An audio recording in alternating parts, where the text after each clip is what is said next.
সাহেব বলেছেন পণ লওয়া হারাম, পণ নিয়ে কোনো উপকার হবে না, বড় লোক হবে না, হারাম জিনিসে বড় লোক হয় না, হারাম জিনিসে বড় লোক হয় না, সাময়িক ভাবে হয় কিন্তু মরার আগে খতম হয়ে যায়।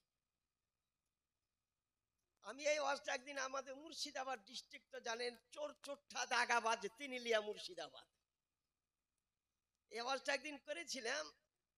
একজনা ওই 3 লাখ টাকা নিয়েছিল ওর শ্বশুরের কাছ থেকে, নিয়ে কাপড়ের দোকান করেছিল, খুব উন্নতি একবারে। 3 লাখ টাকা, 10-20 লাখ টাকার কাপড় হবে দোকান। তা আমার কাছ থেকে মাইক কেড়ে নিয়েছিল, যে আওয়াজটা বন্ধ করে অন্য আওয়াজ করেন। যা হোক, ভিন দেশে এখন কে ওর সঙ্গে লড়াই করে বেড়াবে। রমজান শরীফের মাস, 27 রমজান শরীফ, সব দুনিয়ার লোক মসজিদে নামাজ পড়তে আসে, তারাবি নামাজ পড়তে আসে। ও মর্টিনকে জ্বালিয়ে দিয়ে, কাপড়ের দোকানে মর্টিনকে জ্বালিয়ে দিয়ে কাপড়ের উপর দিয়ে যাওয়ার টাইমে মনে করেছিল যে আমি নামিয়ে থুব, যাওয়ার টাইমে ভুলে গেছি। আর রমজান হিসেবে তারাবি পড়া শেষে হয়নি, দাও দাও করে আগুন জ্বলছে ওর দোকানে, 20 লাখ টাকার কাপড় পুড়ে ছাই হয়ে গেল। আমার কাছে মাপ চাইতে এসেছিল, বুঝে মাপ দেন, আপনি সত্যি কথা বলেছেন, হারাম টাকাতে বাস্তবিক মানুষ বড় লোক হয় না। আমার অত টাকার কাপড়ের দোকান গোটাই পুড়ে ছারকার হয়ে গেল, মাপ লিয়েছিল বুঝলেন। তো বলে ঠিক আছে যাও, আল্লাহ তোমার রুজিত রোজগার বরকত দান করো। এই মেয়ে ছেলে, এই মেয়ে ছেলেকে জিন্দা কবর দিয়ে দিত। তাই সাহাবে রাসূল বলেন কাতালতু বিআইয়ামিল জাহিলিয়াতি ৭০ বানাতি, আমি অজ্ঞ যুগে ৭০টা বেটিকে দফন করে দিয়েছি। এই কারণে 570 খ্রিস্টাব্দে সারা পৃথিবীতে আমন আমান শান্তির জন্য প্রেরণ করে আল্লাহ রাব্বুল আলামিন আমার রাসূলুল্লাহ সাল্লাল্লাহু আলাইহি সাল্লামকে। শেষ বেটি আপন বিবির গর্ভে, আর সামনে সে ব্যবসা করতে গেলেন মানে 5 বছর আমি আর ঘুরবো না। 5 বছর পর আসলো, কিন্তু বেটি জন্মগ্রহণ করেছে, বিবি তার আদর আপ্যায়ন সবকিছু করলো, উজুর পানি, গাধোয়া পানি, খাবার সমস্ত ব্যবস্থা করে দিল। কিন্তু তিনি মনে করেন যে মনে হয় আমার পুত্র সন্তান জন্মগ্রহণ করেছেন, এত আদর কেউ করে। সূর্য ডুবার পর একটা কন্যা সন্তান 5 বছরকার তার সম্মুখে এনে হাজির করে দিল। সাহাবে রাসূল বলেন গায়ে যোগ গজবের আগুন আমার দিলের মধ্যে ভড়কাতে লাগলো। রাত্রিতে বেটিটাকে মারবো আর সকালবেলায় বিবিকেও মেরে দিব, বিবি আমার সঙ্গে ধোকাবাজি করেছে। তাই ঘুমন্ত বেটিকে আপন ঘোড়ার উপর তুলে 10 কিলোমিটার দূর আরাফাতের প্রান্ত নিয়ে যায়। কিভাবে বেঁধেছে তাও দালাইল নবুয়ত কিতাবে লিখতেছে, 4 জায়গায় 4টা দড়ি দিয়ে বেঁধেছিল, গলায় একটা, বুকের উপর একটা, রানের উপর একটা, পায়ের তলে একটা, আর পিছন দিক দিয়ে পার সঙ্গে দড়ির টানা মেরে দিয়েছিল। পূর্ণিমা চাঁদ ছিল, তারই সম্মুখে একটা কবর তৈরি করলো। ওর বেটির রাস্তাতেই চেতন পেয়ে গিয়েছিল, কতবার যে ভাগাত্তা করেছে, আব্বা আব্বা বলে কেঁদেছে, তবু এ দিলে দয়া বসেনি। কবর যখন কমপ্লিট হয়ে গেল, বাঁধনকে কেটে দিয়ে ফেলিয়ে দিল কবরের মধ্যে। ছোট ছোট পাথর জমা করে রেখেছিল, পাথর মারতে লাগলো, পাথরের আঘাতে রক্তে রক্তাক্ত হলো তার 5 বছরের বেটি, গোটা কবরটা রক্তে রঙিন হয়ে গেল। একটা ভারী পাথর ছেড়ে মারলো মাথার উপরে, পড়ে গেল কবরের ভিতরে, 2-4 বার হাত পা টানার পর নিস্তব্ধ হয়ে গেল। তখন তিনি মনে করলেন যে মারা গিয়েছেন, তারপর বালু টেনে দিয়ে চাপা দিয়ে দিল। কিন্তু সকালবেলায় চিন্তা করলো কি অন্যায় না করলাম, এ কাফেরি ধর্মে থেকে, এ বেঈমানি ধর্মে থেকে যারা বেটিকে হত্যা করার ফতোয়া দেয়। শুনেছি রাসূলুল্লাহ সাল্লাল্লাহু আলাইহি ওয়াসাল্লাম বলেছেন যার বাড়িতে একটা দুইটা বেটি বিয়ে দিতে পারে রহমতে ইলাহি নাজেল হয়। আমি এ ধর্মে আর থাকবো না, আমি মদিনা শরীফ চলে যাই। আপন ঘোড়া করিয়ে 6 ঘন্টা টাইম লেগেছিল, 555 কিলোমিটার দূর মক্কা থেকে মদিনা শরীফ। যারা বাসে যান তারাও বুঝতে পারছেন, উমরাকারীরাও বুঝতে পারছেন, হজকারীও বুঝতে পারছেন। মিন ওয়াক্তিজ জহিরা, জোহরের নিকটবর্তী টাইমে আমি মদিনাতে পৌঁছে গেলাম। মক্কা থেকে মদিনা 555 কিলোমিটার অতিক্রম করে আমি মদিনাতে পৌঁছলাম।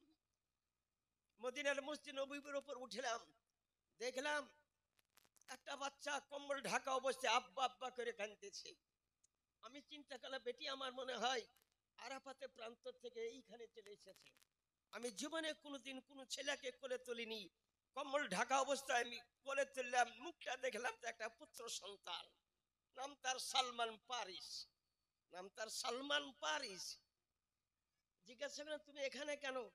বলে আমার মালিক বলেছে আর বা উনা আউকিয়াতান, আজকে যদি 3.5 কেজি সোনা দিতে পারো সূর্য ডুবার আগে আগেই, তবে তোমাকে আমি গোলামি থেকে মুক্ত করে দেব, আজাদ করে দেব। এই কারণে রাসূলুল্লাহর কাছে আমি টাকাটা চাইতে এসেছি। বলে বেটা বাড়ি বহু দূর, মক্কা শরীফ বাড়ি, ওর না 3.5 কেজি সোনা বাড়ি থেকে এনে দিয়ে তোমাকে আমি খালাস করে নিতাম, কিন্তু যেতেই তো আমার রাত্রি 12টা হবে, আসতে আবার ভোর রাত্রি হয়ে যাবে। কতক্ষণ টাইম দিয়েছে তোমাকে? বলে আজকাল সূর্য ডুবা পর্যন্ত। এখন তো কম বেশি জোহরের টাইম চলে আসলো, আজকে সূর্য ডুবা হইতে হইতে তো আমি আসতে পারবো না। আচ্ছা রাসূলুল্লাহর বাড়ি কোনটা? এই দেখো পারছে এটাই। একটু ডেকে দাও। এই টাইমে হুজুর কাইলুলা করতেছেন, আরাম করতেছেন, এই টাইমে চাদন করবে না। বেলাল রাদিয়াল্লাহু তাআলা মসজিদের নববীতে আযান দিবেন, তখন হুজুর আলাইহিস সালাম ঠিক টাইমে চলে আসবেন। বুখারী শরীফে লেখা আছে লা তাকুমু হাত্তা তারাউনি, মসজিদে আগে থেকেই কেউ দাঁড়িয়ে যেও না। মুয়াজ্জিন যখন ইকামত দিবেন, হাইয়াল আল ফালাহ যখন বলবে, তখন সকলে দাঁড়ায়। এটাই বুখারীতে লেখা আছে লা তাকুমু হাত্তা তারাউনি, তোমরা মসজিদে আগে থেকে দাঁড়িয়ে যেও না, আমাকে যখন দেখতে পাবে তখন তোমরা দাঁড়ায়। তিনি হাইয়াল আল ফালাহর টাইমে আসতেন, সে যাই নামাজে তিনি দাঁড়িয়ে যেতেন।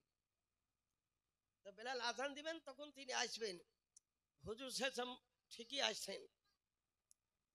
বলে আসার সঙ্গে সঙ্গে বলছে, হুজুর আপনি আমাকে মুসলমান করিয়েলেন, ইন্নী কাবিলতুল ইসলাম, আমি ইসলাম কবুল করতে চাই। নবী বলেন পড়ো কালেমা লা ইলাহা ইল্লাল্লাহ মুহাম্মাদুর রাসূলুল্লাহ সাল্লাল্লাহু আলাইহি ওয়াসাল্লাম। এখন তোমার উপর নামাজ ফরজ হয়ে গেল, তুমি নামাজ পড়ো। নামাজ পড়ার পর কিছু আমার বাড়িতে খাওয়া দাওয়া করে মক্কার দিকে চলে যাও। হুজুর খাবো না কিছুই, আমি নামাজ পড়ে পড়েই চলে যাব। নামাজ পড়ার পর চলে যাচ্ছেন মদিনা শরীফে। তো মদিনা শরীফের পিছনে একটা পাহাড় আছে, বানু কাইনুকার পাহাড়। সে পাহাড়ের চত্বরে বসে কি কারণ ইসলাম কবুল করলাম নাবিয়া জিজ্ঞাসা করলেন না, আর আমিও কিছুই বললাম না। তা কম্বলটা ঢাকা দিয়ে বিবি যদি জিজ্ঞাসা করে নানার বাড়ি যাওয়ার জন্য বেটিকে তুমি নিয়ে গেলে, কই আমার বেটিটা, তার বা কি উত্তর দিব? কত মিথ্যা কথা বলে এসেছি আমি। হুজুর সাল্লাল্লাহু আলাইহি ওয়াসাল্লাম নামাজ পড়ার পর ওই দিক দিয়ে যাচ্ছেন, দেখছেন নিকাবপোশ অবস্থায় একটা ব্যক্তি বসে আছে। কে?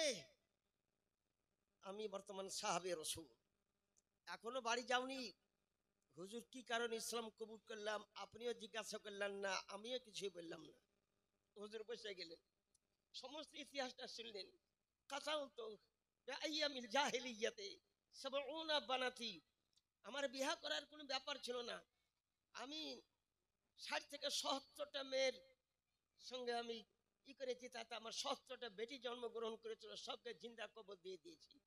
হুজুর মুখ ঘুরিয়ে নিলেন, যা ওয়াদা করলাম কাল কিয়ামতের প্রান্তে জান্নাতুল ফেরদাউসের সোপানে পা দিব না যতক্ষণ তোমাকে জান্নাতে না নিয়ে যাব, কিন্তু তুমি আমার আর মদিনাতে কোনোদিন আসিও না। মদিনাতে দেখলে ৭০টা কন্যার হত্যাকারী তোমাকে শরণাবাদ চলে আসবে, যাও চলে যাও। বলো হুজুর কসম খোদা আর মদিনা শরীফ ছেড়ে আর মক্কার দিকে যাবই না, আর মক্কা যাননি। তার বিবি কে রাসূলুল্লাহ সাল্লাল্লাহু আলাইহি ওয়াসাল্লাম তিনি মদিনা শরীফে নিয়ে এসেছিলেন, বুঝলেন ওই টাইমে। এই কারণে আল্লাহ রাব্বুল আলামিন 570 খ্রিস্টাব্দ সোমবার দিন সারা পৃথিবীতে একটাও মেয়ে ছেলের জন্ম হয়নি। কারণ জন্ম যদি হয় তো তো জাহেলিয়াতের লোক মারবে, আর সেই দিয়ে আমুল ফারহা। আমাদের মৌলভী সাহেব একটা কথা বললেন, ঈদ ওয়াহাবি নাজদি ভূতবন্দি গায়ের মুকাল্লিদ, সর্বশ্রেষ্ঠ ঈদ হচ্ছে ঈদে মিলাদুন নবী। এটা উমর ফারুক আজম রাদিয়াল্লাহু তাআলা বলছে ওয়াত্তাখিযু আইয়াদান, রবিউল আউয়াল মাসে বড় 12 তারিখে সবথেকে বড় ঈদ, চাই ঈদুল আযহা হোক চাই ঈদুল ফিতরি হোক, সব থেকে বড় ঈদ। ওই দিনে জুলুস করা চলবে কি চলবে না? আমি বর্ধমানে গিয়েছিলাম জালসা করতে, একটা বড় লোক, অধিকাংশই বড় লোকরা জানেন মাদ্রাসাতে সম্পর্ক কম, মসজিদের সঙ্গে সম্পর্ক কম। কারণ টাকা পয়সা আছে, আর কিসের আবার চিন্তা।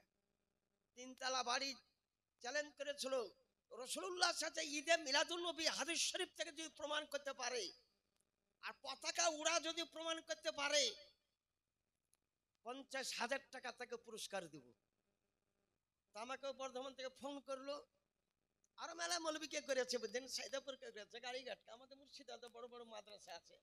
ওরা বলেছে কে ঝঞ্ঝটে পড়তে যায়, আমাকেও ফোন করলো।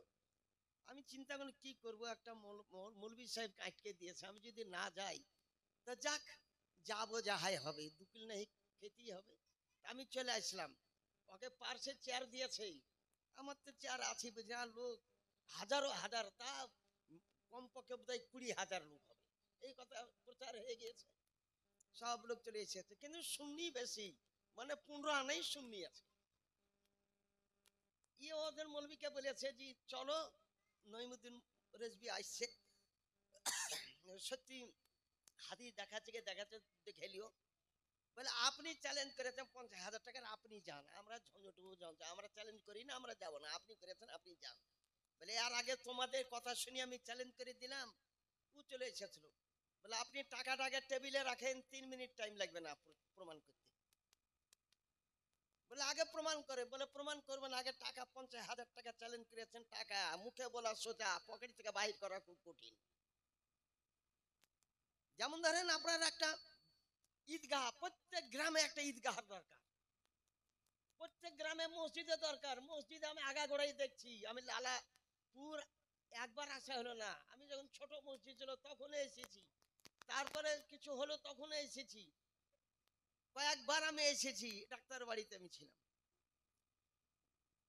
তো এরকম টাকা আপনারা বুঝেছেন, এই টাকাটা ঈদগাহাতে গভর্নমেন্ট টাকা দিবে না, ও তো মুখ্যমন্ত্রী দিবে না, ওরা তো সব দিবে না, আপনাদের টাকাতে এগুলা করতে হয়।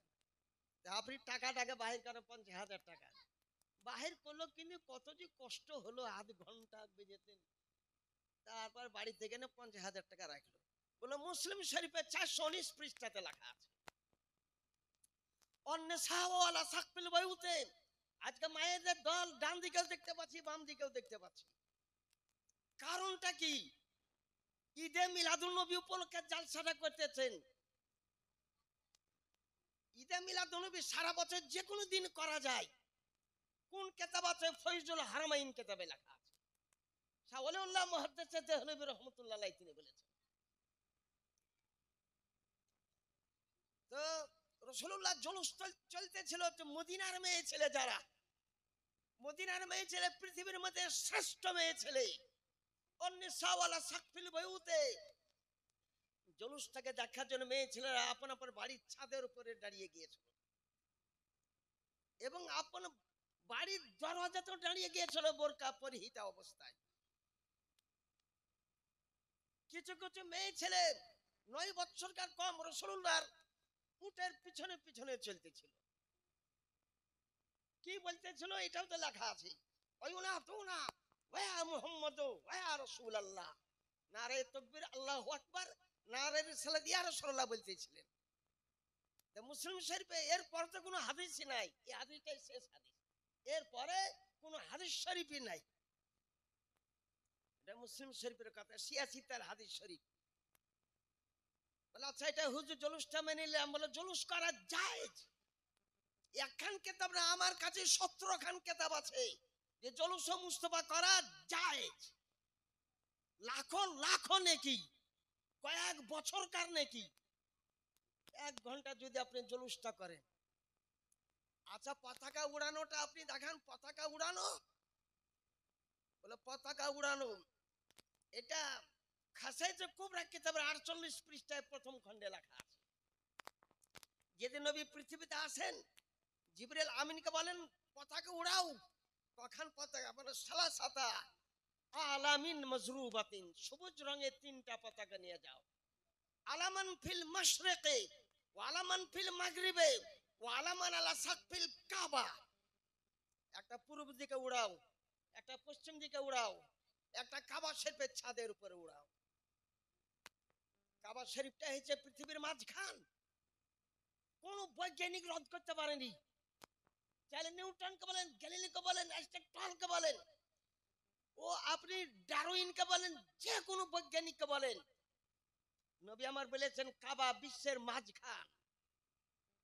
যারা অনেক শিক্ষিত ব্যক্তি আছেন, আপনি স্কেল দিয়ে লাপুন, মক্কা থেকে বুঝেন, স্কেল করে আপনি সারা পৃথিবীর ম্যাপটা লাপুন, দেখেন মাঝখানে পড়বে। অর্থাৎ রাসূলুল্লাহ সারা পৃথিবীর মালিক ও মুখতার, সারা দুনিয়ার পয়গম্বর, পূর্ব থেকে পশ্চিম পর্যন্ত। আজ পর্যন্ত বৈজ্ঞানিক সূর্য কোথায় উঠে, সূর্য কোথায় ডুবে তা বলতে পারবে না, কিন্তু রাসূলুল্লাহ বলে দিয়েছেন। বুখারী শরীফ 2য় খণ্ড বাবম বাদিল খালক এর মধ্যে বলেছেন ফারাইতু মিন মাশারিকিহা ওয়া মিন মাগরিবিহা, সূর্য কোথায় উঠে ওটাও আমি দেখতে পাই, সূর্য কত দূরে ডুবে ওটাও আমি দেখতে পাই। রাসূলুল্লাহ সেটা নিজে বলতেছেন। তারপরে রাসূলুল্লাহ সরওয়ারে দো আলম সাল্লাল্লাহু আলাইহি সাল্লাম 3টা পতাকা গেড়ে দিলেন। সালাসাতা আলামিন, আলাম মানে মজরুব, পতাকার আরবিটা জানে না। এখনো দেখুন মক্কা শরীফের সম্মুখে একটা মসজিদ আছে, সেই মসজিদটার নাম হচ্ছে পতাকাওয়ালি মসজিদ। সেই মসজিদটার নাম পতাকাওয়ালি মসজিদ। ফাতে মক্কা করার পর, মক্কা বিজয় করার পর রাসূলুল্লাহ সাল্লাল্লাহু আলাইহি ওয়াসাল্লাম ওইখানে পতাকা গেড়েছিলেন, মসজিদুল আলাম, পতাকাওয়ালি মসজিদ। তো এত আরবি 2 বছর পড়ে নিল, এই যে পান্ডুয়াতে পড়ছেন আপনারা, এই যে জায়গাতে পড়ছেন, কত মেহনত করে, কত কষ্ট করে ছেলেরা। আমি প্রতি বছর পান্ডুয়া শরীফ যাই। এই গঙ্গা প্রসাদের একটা লোক আছে মতিউল্লাহ বলে, আমাকে ওই দেশে জালসা প্রত্যেক বছরই হয়, আমাকে নিয়ে যায়। তো খাসির গোস্ত মুথাবাড়ি থেকে গিয়েছিল, বুঝলেন। মুথাবাড়ির পাশে একটা গ্রাম আছে, গোটা গ্রামের লোকে আমাকে চিনে, বুঝলেন। তো মেলায় গোস্ত 2টা খাসি জবাই করেছে, বলে তালবেলিমকে খাওয়াবো, আর যে সমস্ত লোক উপস্থিত তারাকে খাওয়াবে, তাহলে খাদেমরা ভাগ করে নিয়ে চলে যাবে। তো তালবেলিমকে গেল, তো তখন হিফজ চলতেছিল, বুঝলেন। তো মুদারিসগণ বললে যে না, এখন কেউ খেতে যেতে পারবে না। এত কড়াকড়ি করে মাঝ হাতে পড়ানো হচ্ছে, বুঝলেন। আমি পান্ডুয়ার মাদ্রাসাও দেখতে গিয়েছি, সব তালবিলিমকে আমি ওখানে দেখে এসেছি, সম্মানও করেছে আমার সদর মুদারিস সাহেব। তাই আপনাদেরকে আমি আরজ করি, আমার রাসূলুল্লাহ সরওয়ারে দো আলম সাল্লাল্লাহু আলাইহি ওয়াসাল্লাম যেন পতাকা উড়ানো হয়েছিল। বলে আপনি মৌলবীকে ডাকেন, ঠিক বলছি কি, এটা খাসাইজ কুবরা, আল খাসাইজুল কুবরা, আল্লামা জালালউদ্দিন সীত রহমাতুল্লাহ আলাইহি লেখা, 2 খণ্ড, প্রথম খণ্ড, দ্বিতীয় খণ্ড। প্রথম খণ্ডের 48 পৃষ্ঠা এটা লেখা আছে, এটা হাদিস শরীফ। তো কে আর দেখবে, 50,000 টাকা দিয়ে দিল, আমি টাকা নিব না। আমাকে তো গ্রামের লোক এনেছে, টাকা কিছুই নিশানা নজরানা দিবেই, আমি টাকা নিব না।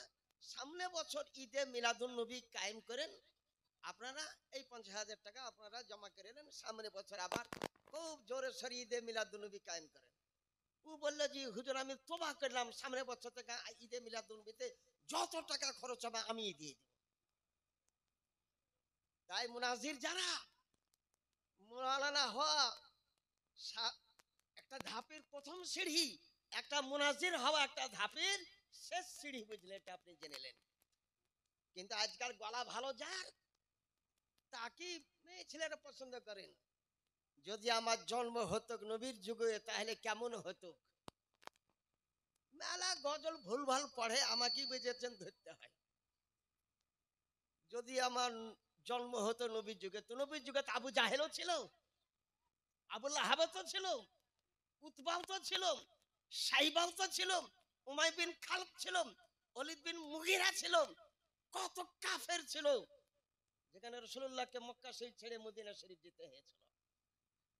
যদিও জন্ম, আল্লাহর সঙ্গে পাল্লা করতে চাইছে যে আমার জন্ম কেন নবীর যুগে করনি, তাহলে আল্লাহর কুদরতের হস্তক্ষেপ নাই। আল্লাহ আমাকে যে টাইমে সৃষ্টি করেছেন, নবী আমার বলেছেন ওয়ালাল আখিরাতু খায়রুল লাকা মিনাল উলা। তুই তো হাদিস পড়া জানে না, এই গজল পড়তে জানে, বুঝলেন। আমাদেরকে মর্তবা কম আছে, রাসূল বলেছেন ওয়ালাল আখিরাতু খায়রুল লাকা মিনাল উলা, আখিরা উম্মত গালাও বেহতর, আখের উম্মত হচ্ছে বেহতার। আমাদের নেকিটা বেশি। আমরা না দেখে রাসূলুল্লাহর উপর ঈমান এনেছি, আল্লাহর উপর ঈমান এনেছি। সাহাবায়ে কেরাম তো দেখেছেন। সাহাবী কাকে বলে? মান রাআ ফিল ঈমান ওয়া মাতা ফিল ঈমান। ঈমানের অবস্থায় যিনি নবীকে দেখেছেন, ঈমানের অবস্থায় যিনি ইন্তেকাল করেছেন, তিনি হচ্ছেন সাহাবী রাসূল। তিনি হচ্ছেন সাহাবী রাসূল। তো তুমি সাহাবী হওয়ার, আরে এই উম্মতে হওয়ার যোগ্য তুমি হতে পারোনি। এই উম্মতে হওয়ার যোগ্যতা হও। এখনো সাহাবাই কেরামের মতন একদিনকার সুন্নাত তুমি আদায় করো। আর তুমি নবীর যুগের কথা ভাবতেছো। আর একটা গজল লেখাছে বুঝলেন, নবী আমার রাখালেরও বেশে মেষ চড়াতেন হালিমারও ঘরে। কোন মৌলবি কিছু বললো না, বারবার আর সুর করে শোনাচ্ছেন মেয়ে ছেলে, হাইরা আমার নবীর দুঃখ। নবী আমার রাখালেরও বেশে মেষ চড়াতেন হালিমারও ঘরে। আমি এখানে ছিলাম, সঙ্গে সঙ্গে আমি প্রতিবাদ করে দিলাম, নবীকে রাখাল বলা হারাম। কোরআন শরীফে লেখা আছে, লা তাকুলু রাইনা ওয়া কুলু নুজুরনা ওয়াসমাউ ওয়ালিল কাফিরিনা আযাবুন আলীম। নবীকে রাইনা উঠে রাখালকে বলা হয়। খবরদার নবীকে রাইনা শব্দ বলিও না। রাইনার আভিধানিক অর্থ হচ্ছে আমার দিকে লক্ষ্য করুন। কিন্তু কাফেররা বলতে উটের রাখাল, কাফেররা বলতে উটের রাখাল, এই উটের রাখা আমাদের লক্ষ্য করুন।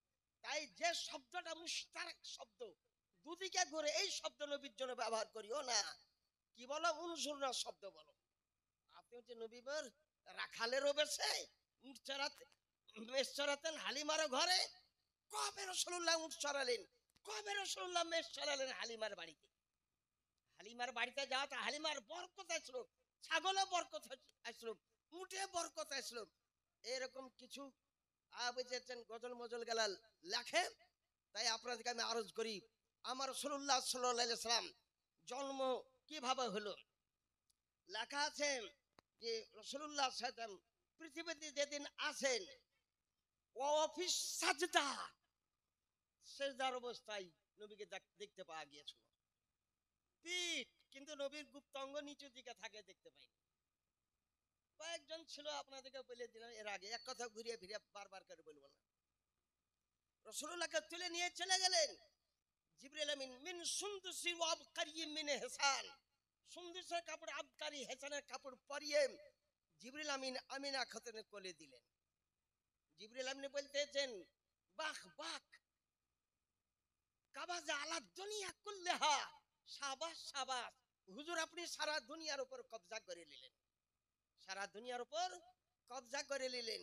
আমার রাসূলুল্লাহ সাল্লাল্লাহু আলাইহি ওয়াসাল্লামকে জিবরিল আমিন বলতেছেন, জিবরিলকে বলে ইন্নামা খুলিকা জিবরিল লিখিদমাতিন নবী সাল্লাল্লাহু আলাইহি ওয়াসাল্লাম, নবীর খিদমতের জন্য জিবরিলকে তৈরি করা হয়েছিল। যে জিবরিল মুআল্লিমুল মালাকুত, যে জিবরিল সাইয়্যিদুল মালাইকা, যে জিবরিল সাদরাতুল মুনতাহার বাসিন্দা, যে জিবরিল সাদরাতুল মুনতাহার নূরের মসজিদে ইমাম, যার হুকুমে কোটি কোটি ফেরেশতা চলে জিবরিল আমিন। ইমাম আহমদ রাজা খান বেরলভী রাদিয়াল্লাহু আনহু বলেন, লাহু সিত্তাতু আজনাহাতিন, তার 300 জোড়া পাখা, নূরের পাখা, লুলুর পাখা, মারজানের পাখা, মুঙ্গার পাখা, সোনার পাখা, চাঁদের পাখা, জওহরাতের পাখা, 300 জোড়া পাখা, 300টা ধাতু দিয়ে তৈরি। আল্লাহ হযরত একবার প্রশ্ন করা হলো, জিবরিল আমিন কি 300 জোড়া পাখা কোনদিন ষাট করেছেন? ইমাম আহমদ রাজা খান বেরেলভী উত্তর দিতেছেন, 300 জোড়া পাখা ষাট করার আজ থেকে আরম্ভ করে তাহাতুর সারা পর্যন্ত কোনো জায়গা নাই। 300 জোড়া যে পাখা ষাট করবেন তার কোনো জায়গা নাই, তে এক জোড়া পাখাই উঠতেন তিনি। ইউসুফ পয়গম্বরকে কেনারের কুয়াতে 140 হাতের কুয়া, তার তলে পানি, হস্তপদ বন্ধন করে অর্ধেকটা নামানো হয়েছিল, ৭০ হাত নামিয়েছিল, আরো ৭০ হাত বাকি। এবারে থেবড়ে কুয়া ছিল। পামুন কাতার রসা, তার আপন ভাইয়েরা উপর থেকে রসা বলা হয় দড়িকে, এটা আরবি ভাষা, আমাদের গৃহস্থরা রসা বলে। এখন পামুন কাতার রসা, দড়িটা কেটে দিল। ইউসুফ আগে পড়তে লাগলেন। ইউসুফকে জিজ্ঞাসা করেছিলেন, আপনি তখন কাকে স্মরণ করেন? ইউসুফ আলাইহিস সালাম বলেন, আমি রাসূলুল্লাহকে স্মরণ করেছিলাম, আমি রাসূলুল্লাহ ছিলাম তলব করেছিলাম। জিবরিল আমিন তখন সাদরাতুল মুনতাহাতে, জিবরিল যাও, এবারে থেবড়ে পাহাড়ে চোট লেগে গেলে ইউসুফের গোশত উড়ে যাবে, তাই গুতিন হাত আমার সঙ্গে সঙ্গে ইউসুফকে তুমি ধরে নাও। জিবরিল বলে, মাত্র 100টা পাখা আমি যে উড়ে এসেছিলাম, কোটি কোটি মাইল সিদরাতুল মুনতাহা থেকে বুঝলেন আমি ইউসুফকে ধরে নিয়েছিলাম। আমি পাতাল থেকে একটা পাথর টেনে তুলে বসিয়ে মিনিটে মিনিটে বেহেশত থেকে খাবার এনে দিতেছিলাম। ইউসুফ আলাইহিস সালামকে জিজ্ঞাসা করা হয় পৃথিবীতে সবথেকে তোমার উত্তম জায়গা কোনটা? ইউসুফ আলাইহিস সালাম বলেন সবথেকে উত্তম জায়গা কেনানের কুয়াই ছিল, যেখানে জিবরিল আমিন মিনিটে মিনিটে আমার জন্য দেখা করতেন, আসতেন, সংবাদ নিতেন, খাবার কাউসারের পানি পৌঁছাতেন, হাউজে কাউসারের পানি পৌঁছাতেন। ইউসুফ আলাইহিস সালাম নিজেই তিনি বলেছেন, তাফসিরে হুসাইনিতে লেখা আছে। আর কবে তুমি পাখা ছাট করলে বলে ইব্রাহিম খলিলুল্লাহকে যে আগুনে নিক্ষে আগুনের লোর উপর চলে এসেছে, তখন আমি সিদরাতুল মুনতাহাতে ছিলাম, এত জোরে এসে আমি আগুনকে বলেছি ইয়া নারু কুনি বারদান ওয়া সালামান আলা ইব্রাহিম, আগুন ঠান্ডা সরল শীত হয়ে যায় ইব্রাহিমের একটা পশম যদি পুড়ে তো পৃথিবীর আগুনকে জাহান্নামে পুড়িয়ে ছারখার করে দিবে।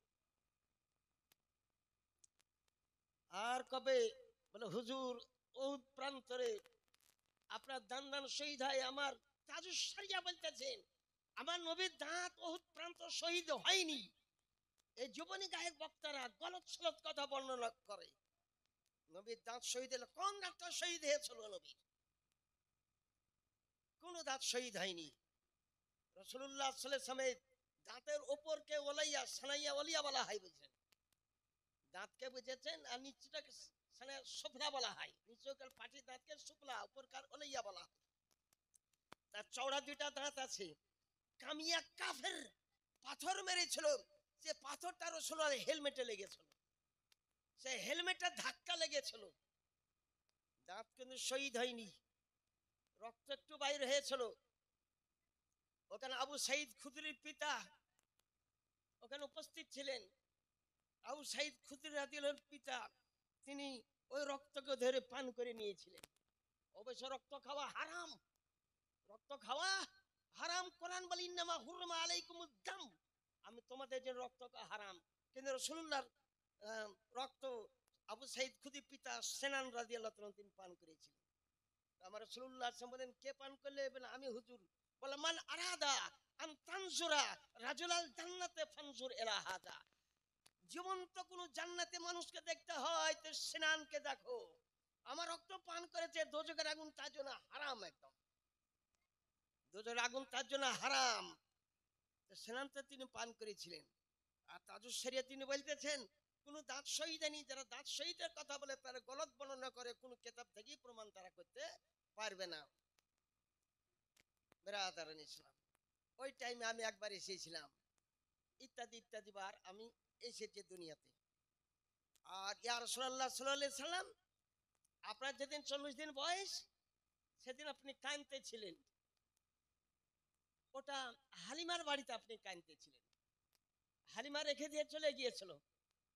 হালিমার বাড়িটা খুব ভালো ছিল না, খেজুর পাতার বাড়ি ছিল।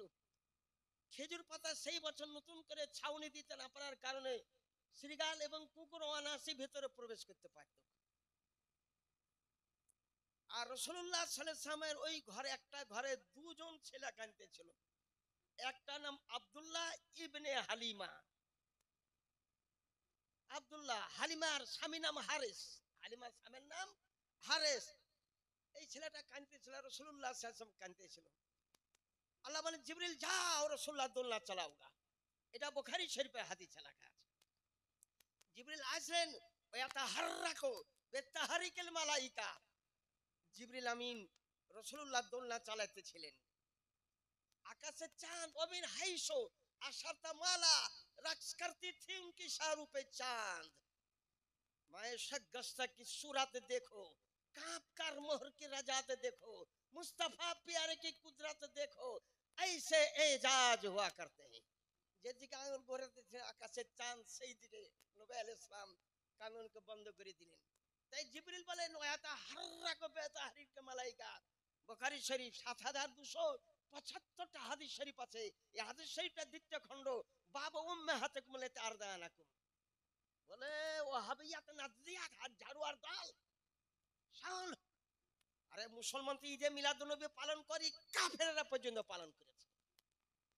বিশ্ববিখ্যাত কাফের, সব থেকে বড় কাফের, পৃথিবীর মধ্যে সব থেকে বড় কাফের হচ্ছে আবু লাহাব, সব থেকে বড় কাফের।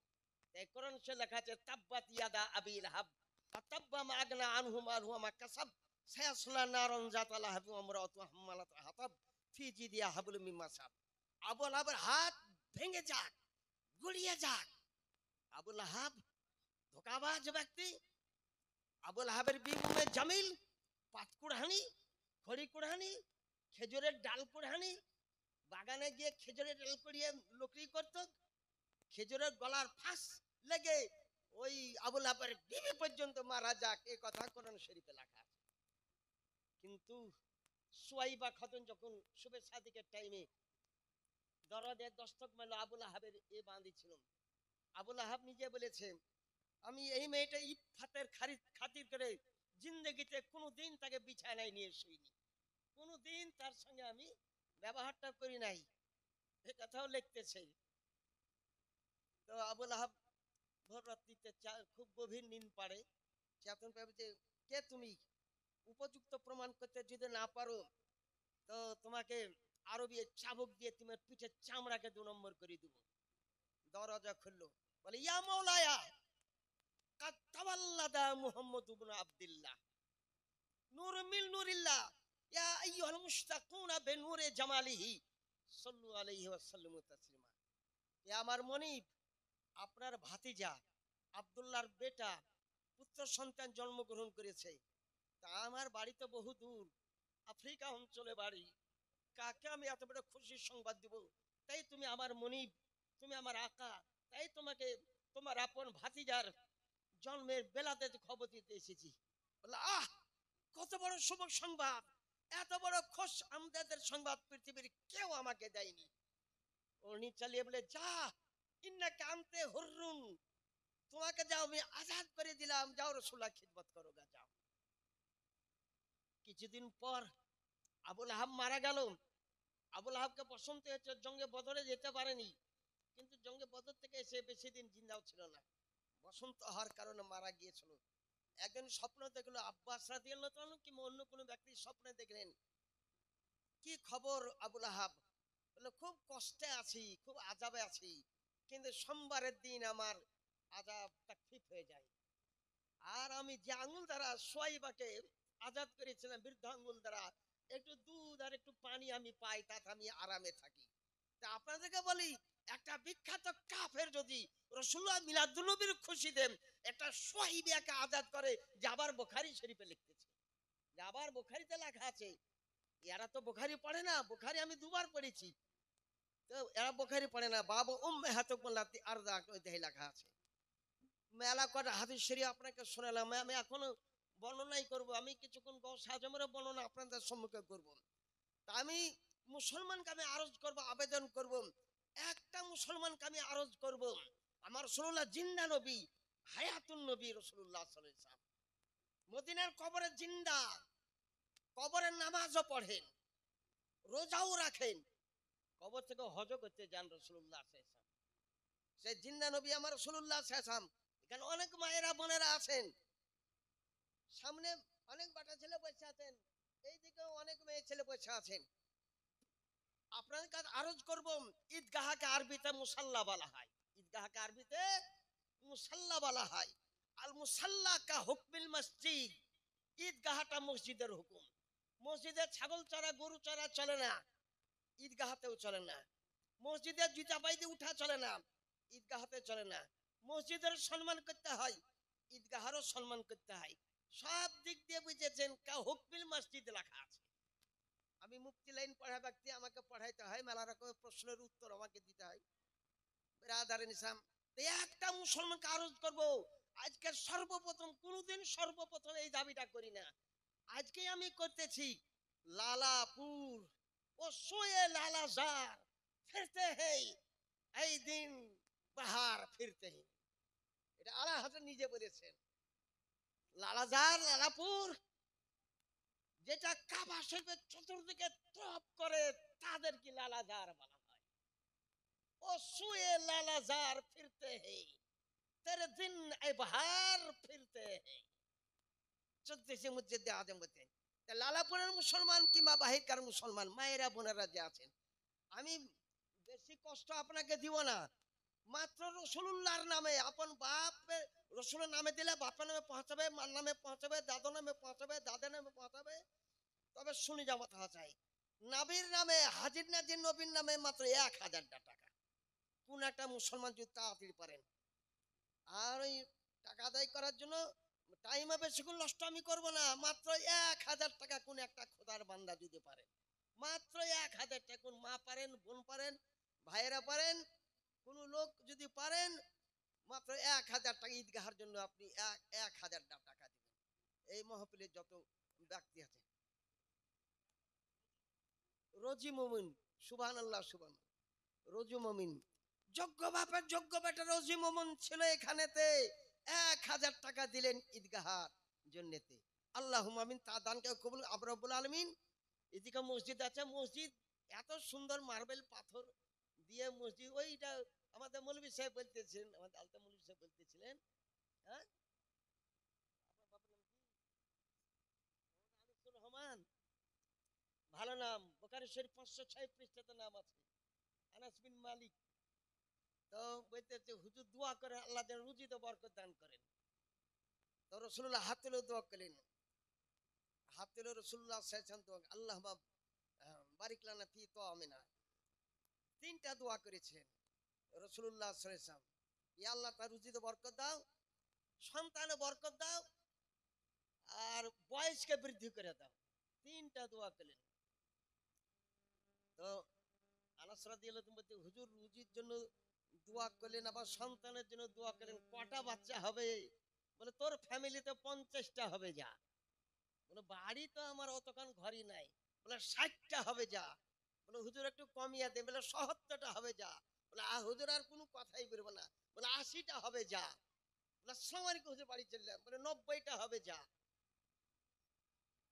আনাস বিন মালিক বলেন আমার 120টা ফ্যামিলিতে সন্তান হয়েছিল, একটা মাত্র কন্যা সন্তান, বাদ বাকি 119টা পুত্র সন্তান হয়েছিল। তোমার খেজুরের বাগান আছে? বলে এই দেখেন সামান্য ছোট্ট একটা বাগান। তিনবার ঘুরলেন, আপনার খেজুরের বাগান আল্লাহ বছরে একবার ফল দেন। আর আমি রাসূলুল্লাহ সাল্লাল্লাহু আলাইহি ওয়াসাল্লাম বলতেছি আজ থেকে মিয়ামি দাঁত হার সাল দুবার, বছরে দুবার করে ফল দিও, বছরে দুবার করে ফল। এখন মদিনা শরীফের দুইটা বাগান জিন্দা আছে নবীর যুগের, একটা সালমান ফারিসের বাগান আর একটা আনাস বিন মালিকের বাগান। সারা বছর খেজুর ধরে থাকে। সালমান নবী দোয়া করে দিয়েছেন মেয়ামি দাঁত দুবার করে বছর ফল দেবে। বুঝা গেল আল্লাহ তো দিতে পারেন, আল্লাহর হুকুমে রাসূলুল্লাহ দিতে পারেন। রাসূলুল্লাহ সম্বন্ধে লেখা আছে বুখারী শরীফ, আল্লাহ ইউতি ওয়া ইন্নামা আনা কাসিমুন, আল্লাহ দাতা আমি রাসূলুল্লাহ সাহেব বন্টনকারী। তাই আনিসুর রহমান সাহেব ইনশাআল্লাহ আবার উদিত বরকত হবেই হবে একদম। আপনি রাসূলুল্লাহকে হাদি নাজি মনে করেন। আজকালকার রুজি সাহেব আপনি 1000 টাকা দিয়েছেন, দেখেন আমি নবীর ওসিলা করে আপনার কাছে চেয়েছি, আল্লাহু বিতরুন ইউহিব্বুল বিতরা, আল্লাহ বিজোড়কে ভালোবাসেন। আচ্ছা 3টা বিজোড় 5টা বিজোড় আরেকটা কোন ব্যক্তি যদি হয়ে যান, তাহলে আবার আমি আরামে, কি নাম হইতে দেখেন তো, হ্যাঁ জহুর খান, জহুর খান তিনি দিয়েছেন 1000 টাকা। আল্লাহুম্মা আমিন, আল্লাহুম্মা আমিন। তার দানকে কবুল করে আপনি রব্বুল আলামিন। মায়েরা বানা শুনছেন, আমি বেশি কথা বলে নি, আপনাদের ঈদগাহ আগত ঈদগাহতে মেয়েরা দোয়া করার জন্য যেত, কবে হাদিস শরীফ থেকে প্রমাণ করতে পারে। রাসূলুল্লাহ সাল্লাল্লাহু আলাইহি ওয়াসাল্লাম বলতেন যে সামনে ছেলেকে ডাকো একসঙ্গে দোয়া করে দিই। হুজুর হায়ে জলি, বলে হায়ে জলি আছে তো একটু দূরে বসো, তোমাদের জন্য দোয়া করে দিই। তারপর আস্তে আস্তে রাসূলুল্লাহ সাল্লাল্লাহু আলাইহি ওয়াসাল্লাম ঈদগাহতে যাওয়া তাদের জন্য বন্ধ করে দিলেন, যে আর তোমরা কেউ ঈদগাহতে যেও না। তো মায়েরা বোনেরা তোমরাও লক্ষ্য করো, তোমরাও দিবে, তোমাদের বাপ মার জন্য দোয়া করব। আল্লাহুম্মা আল্লাহুমিন, একবার ছোট করে দোয়া, আল্লাহুম্মা আমিন। আল্লাহ রাব্বু মুহাম্মাদিন সাল্লাল্লাহু আলাইহি ওয়াসাল্লাম নাহনু বাদু মুহাম্মাদিন সাল্লাল্লাহু আলাইহি ওয়াসাল্লাম। আল্লাহ আপনি আলিমুল গায়ব, নবী হচ্ছে আলেমে গায়ব। আল্লাহ আপনি নাম খুব ভালোভাবে জানেন। সুবহান রাব্বিকা রাব্বিল ইজ্জাতি আম্মা ইয়াসিফুন, সালামুন আলাল মুরসালিন, মা লা ইলাহা ইল্লাল্লাহ মুহাম্মাদুর রাসূলুল্লাহ সাল্লাল্লাহু আলাইহি ওয়াসাল্লাম। আল্লাহ নবী সাল্লাল্লাহু আলাইহি ওয়াসাল্লাম দুধ মাতা কজন ছিল? জীবনী গাহাতে কেউ উত্তর দিবে না। আমার কাছে মেলা উচ্চ মানে গঙ্গা প্রসাদে এই রবি আওয়ালের চাঁদ উঠা থেকে একদম 12 তারিখ পর্যন্ত আমাকে জীবনী করতে হয়। নবীর দুধ মাথা কম বেশি 10 জন ছিলেন। কয়েকজনের নাম আপনারা জানেন না, আমি আর নাম বলতে পারবো না, কিন্তু কেবল তাদাত আমি সংখ্যাটা বলতে পারবো। রসুল্লাহ দুধ মাথা একটা সোয়াইবা খাতুন, তার কম বেশি কিছুদিন দুধ পান করেছে। তারপর রসুল্লাহ দুধ মাতা হালিমা খাতুন, তার বাড়িতে 2 বছর পান করেছে। নবীর আপন মা আমিনা খাতুন, তারও কম বেশি 1 বছরের বেশি দুধ পান করেছে। হালিমার ঘরে মেয়েরা দেখতে আসতো, মেয়েরা নবীকে দেখতে আসতো দোলনাতে, তো রসুল্লাহকে কোলে তুলতো। রেশম থেকে নরম ছিল, তাই দুধ খাওয়ার চেষ্টা করতেন। আরবের কুমারী যারা অবিবাহিত মেয়ে ছিলেন দুধ পান করিয়ে দিতেন। এ কথা তো লেখা আছে কেতাবের মধ্যে। তো ওগুলা বলে না এই কারণে যে হয়তো ফাঁসাতে পড়ে যে বক্তারা উত্তর দিতে পারবে না। আমরা মুফতি সাহেব মানুষ, এভাবে টোটাল সংখ্যা ছিল রসুল্লাহ সাল্লাল্লাহু আলাইহি ওয়াসাল্লাম দুধ মাথার সংখ্যা। আপনাদেরকে আরজ করব, আমি এক সোয়াইবা খাতুনের একটা বর্ণনা করে 3 জনে 3000 টাকা দিয়েছেন। তবে রসুল্লাহ সাল্লাল্লাহু আলাইহি ওয়াসাল্লামের দুধ মাতা হালিমা তিনি আসতেছেন তয়েব থেকে। আমি হজ করতে গিয়ে তয়েবটা দেখতে গিয়েছি, এখানে 2 জন হাজী সাহেব এসেছিলেন আমাকে দেখা করতে। একটা ট্রাফিক বুঝলেন ছিল, নামটার ভুলে গেলাম কি, আলী, আলী আরেকজনের ছিল নইমুদ্দিন বলে একজন নাম। তয়েব গেছে, ভালো কাজ করেছিলেন। রসুল্লাহ সাল্লাল্লাহু আলাইহি ওয়াসাল্লামের দুধ মাতা তয়েব থেকে এসেছিলেন, কিন্তু শারিক বলা হয় উটনিকে। উটনি পিছিয়ে গিয়েছিল, 10 জন ব্যক্তি এসেছিলেন। লোকে বলছে হাজার হাজার জন। এই লালাপুরে যদি 10টা মেয়ে ছেলে আসে যে বাচ্চা থেকে দুধ পান করো, কটা বাচ্চা পাবে ধরে বাইর করুক তো। তখনকার 1400 বছরের কাছে একটা লোকের সংখ্যা কম ছিল, মাত্র 10 জন এসেছিলেন। কিন্তু হালিমার উটনি দুর্বল হার করে এরা আগিয়ে গিয়েছে, যাও তোমরা চলে যাও। ইনা 9 জনেই 9টা সন্তান পেয়ে গিয়েছিল। আর সব গোটা, আর মক্কাতে কোনো সন্তানই ছিল না। তাই যাওয়ার টাইমে আবার ওই মাঝখান রাস্তাতেই দেখা যাচ্ছে আলিমা এখনো মক্কা পৌঁছতে পারেনি। বলে আর যে কি করবে, চলো বাড়ি ঘরে আমাদের সঙ্গে চলো। বলে যাবো না, সন্তান না পেয়েছে কি হবে, কাবাটা আজকালকার মেয়ে ছেলে, কাবাকেও আজকালকার মেয়ে ছেলে তোমার আল্লাহর ঘর লালাপুর একটা মসজিদ, আপন স্বামীকে তো একবার বলা দরকার, আপন বেটাকে তো একবার বলা দরকার নামাজটা পড়তে যাও। আরবের অমুসলিম তারাও কাবার সম্মান করত। হ্যাঁ, কাবাটা তো আমার দেখে আসা হবে। কাবাকে অসম্মান করতো না, বড় বড় বড় বড় বুঝিয়েছেন বিচার কাবা শরীফে হতো। আবুল আহাব কাবাকে মানত, আবু জাহেলও কাবাকে মানত। তাই খুব পবিত্র জায়গা মনে করে লাত উজ্জা আসাব নাইলা মানাত হবুল, এই মূর্তি পূজা গেল কাবার ভিতরে রেখেছিল, পবিত্র মনে করে।